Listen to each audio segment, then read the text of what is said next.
Court में साबित करना है उनको कि उन्होंने क्या कहा है, उसका सबूत उनके पास क्या है। मेरे पास अपने बेगुनाही का पूरा सबूत है।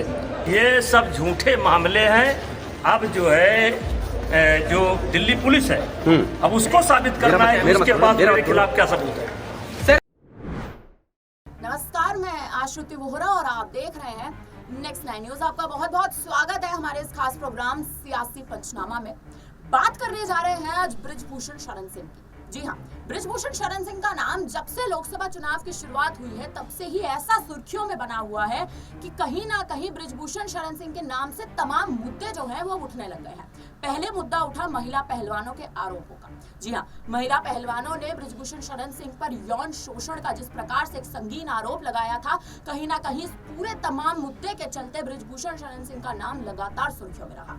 उसके बाद सबसे बड़ा झटका बृजभूषण शरण सिंह को तब लगा जब केसरगंज की लोकसभा सीट से उनका टिकट काट दिया गया और टिकट काट कर उनका टिकट दिया गया उनके बेटे करण भूषण सिंह को।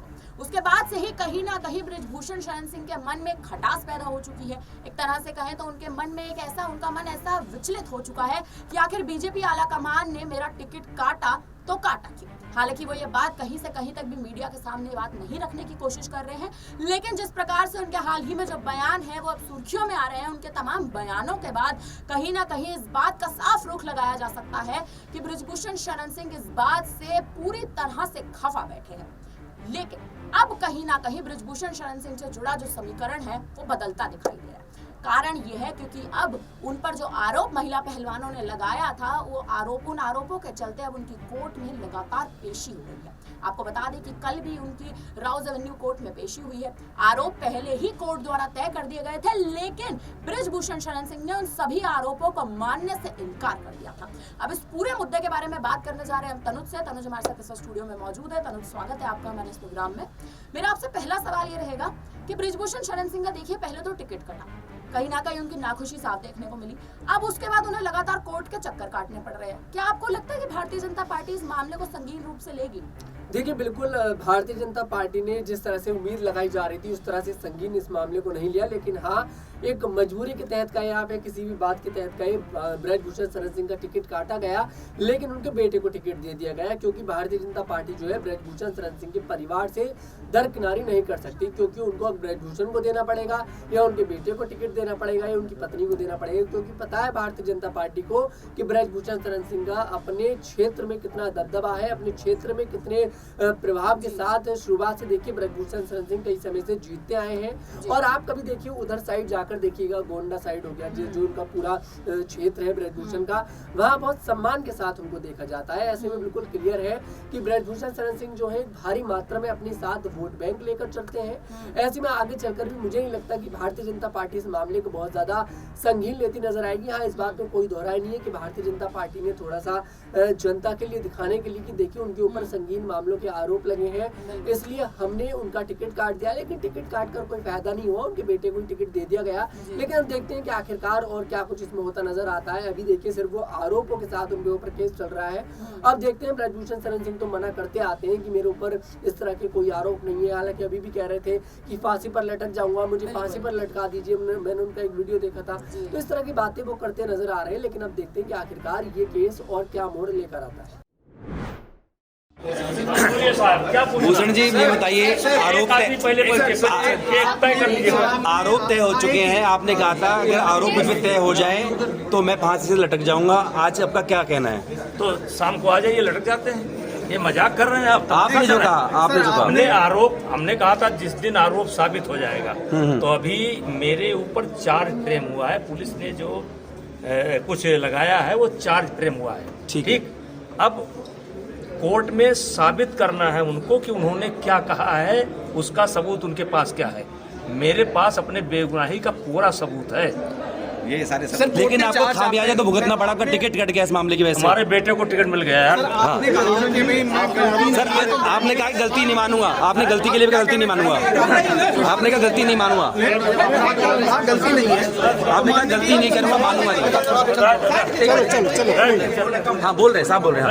बोल नहीं रहे, पूछे। आपने कहा गलती नहीं मानूंगा। हाँ सर, ये सब झूठे मामले हैं। अब जो है जो दिल्ली पुलिस है अब उसको साबित करना है कि उसके पास मेरे खिलाफ क्या सबूत है। सर अभी आपने कुछ रिकॉर्ड मांगा है सर, जो आपका ट्रेवल का आपके पास तमाम सबूत है, ये है सब। तो पुलिस आपकी सुन नहीं रही, दिल्ली पुलिस? सीडीआर और होटल का एड्रेस वगैरह। देखिए, न्यायपालिका की एक प्रक्रिया होती है, उस प्रक्रिया के तहत आपको चलना पड़ेगा। ठीक है, एक प्रक्रिया है, चार्जशीट एक्सेप्ट हुई है, अब पुलिस साबित करेगी कि उसके पास मेरे खिलाफ क्या सबूत है। ठीक ठीक ठीक ठीक बीजेपी सर 400 पार हो रही है बीजेपी, 400 पार होगी बीजेपी। सर यूपी में क्या क्या रहेगा सर?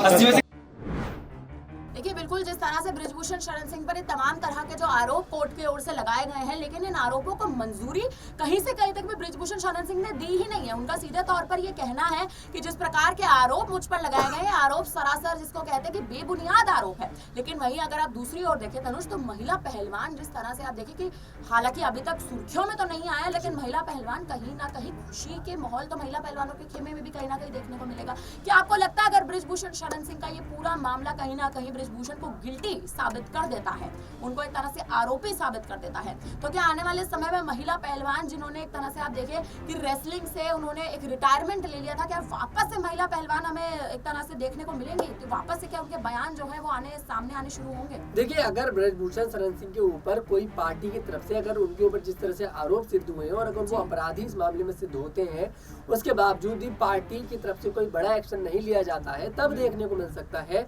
कि महिला पहलवान जो है इसमें बड़ा एक्शन लेती नजर आए। लेकिन अब मुझे ऐसा लगता है कि महिला पहलवान जो है, जो रेसलर्स हैं, वो काफी ज्यादा शांत नजर आ रहे हैं। बृजभूषण शरण सिंह के बेटे को टिकट दिया गया, बस साक्षी मलिक का ट्वीट आता है, ट्वीट के माध्यम से वो अपनी बात रखती है, उसके बाद पहलवान शांत हो जाते हैं। तो ऐसे में जो लड़ाई थी वो मुझे लगता है भले ही देखिए चल रही है सोशल मीडिया के माध्यम से, लेकिन जमीनी स्तर पे लड़ाई जो है वो रुक चुकी है। लेकिन देखते हैं कि आगे चलकर इसमें क्या कुछ और मोड़ आएगा। आखिरकार क्या बृजभूषण शरण सिंह के खिलाफ अभी भी महिला पहलवान जो है बड़ा एक्शन करती नजर आएंगी, और क्या कुछ करती यहाँ पर महिला पहलवान करती नजर आ सकती है।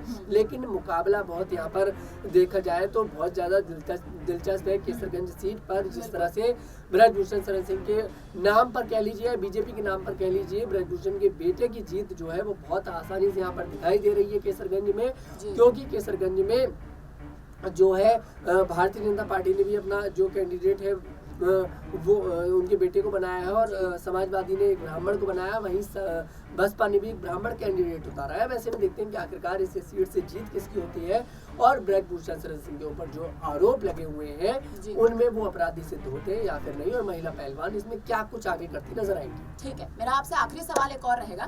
केसरगंज में अभी हाल ही में हमने देखा था मतदान हुए, हाल ही की खबर आई थी कि 56% जो है वो मतदान केसरगंज में हुआ है। हालांकि केसरगंज की जो जनता है वो कहीं ना कहीं बृजभूषण के चेहरे पर उन्होंने वोट दिया, ना कि उनके बेटे करण भूषण सिंह के चेहरे पर। आपको क्या लगता है, क्या केसरगंज का जो समीकरण है, क्या जनता का जो हित है, जनता का जो मत है, वो क्या अभी भी बृजभूषण की तरफ जो रुख है जनता का, क्या वो अभी भी बना हुआ है? या अगर इस बार करण भूषण सिंह वहां से जीतते भी हैं, सांसदी के पद पर बैठते भी हैं, तो क्या आपको लगता है कि जनता सच में करण भूषण सिंह को एक तरह से वो ओहदा दे पाएगी, या बृजभूषण के चेहरे पर ही केसरगंज में अभी भी चुनाव लड़ा जा रहा है? देखिए, बृजभूषण शरण सिंह के चेहरे पर ही केसरगंज में चुनाव लड़ा जा रहा है। मैंने शुरुआत में भी आपको ये वाली बात रखी, आप चाहे बीजेपी को ले लीजिए, मतलब कि मोदी जी की बात मैं यहाँ पर कर रहा हूँ, मोदी का चेहरा ले लीजिए, केसरगंज में बृजभूषण का चेहरा ले लीजिए, उनके बेटे की कोई बहुत बड़ी पहचान इस सीट पर नहीं है। जैसे कि मैंने आपको बताया, अब बृजभूषण के क्षेत्र में कभी जाकर देखिएगा किस तरह से सम्मान के साथ उनको देखा जाता है, और किस तरह से बहुत एक बड़ा प्रभाव वहाँ पर उनका देखा जाता है, एक बड़ा दबदबा देखा जाता है।